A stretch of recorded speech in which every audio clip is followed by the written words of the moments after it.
yan.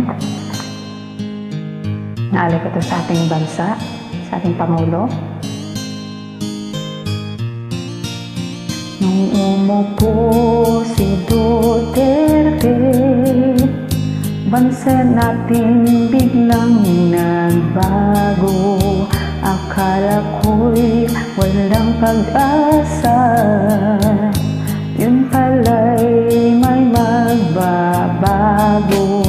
Ang sabi ng iba'y sa akin, kailan may di magbabago.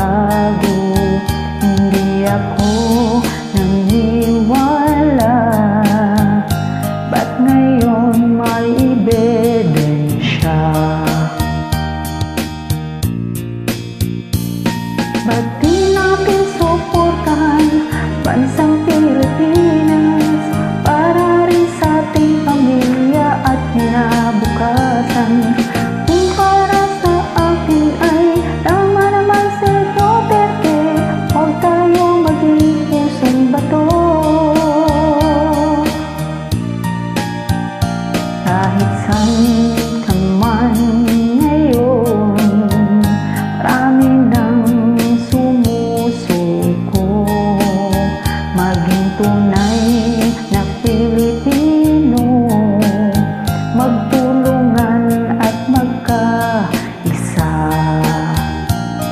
Ba't di natin suportahan bansang Pilipinas para rin sa ating pamilya at kinabukasan?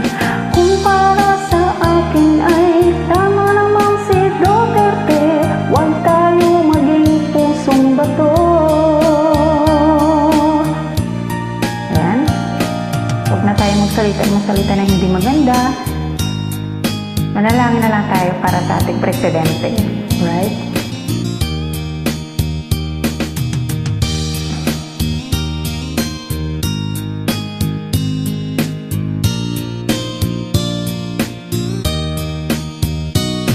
At di natin suportahan bansang Pilipinas para rin sa ating pamilya at kinabukasan.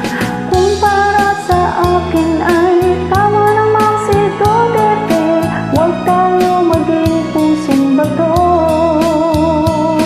Ba't di natin suportahan bansang Pilipinas para rin sa ating pamilya at kinabukasan? Kung para sa akin ay tama naman si Pangulo, huwag tayo maging pusong bato.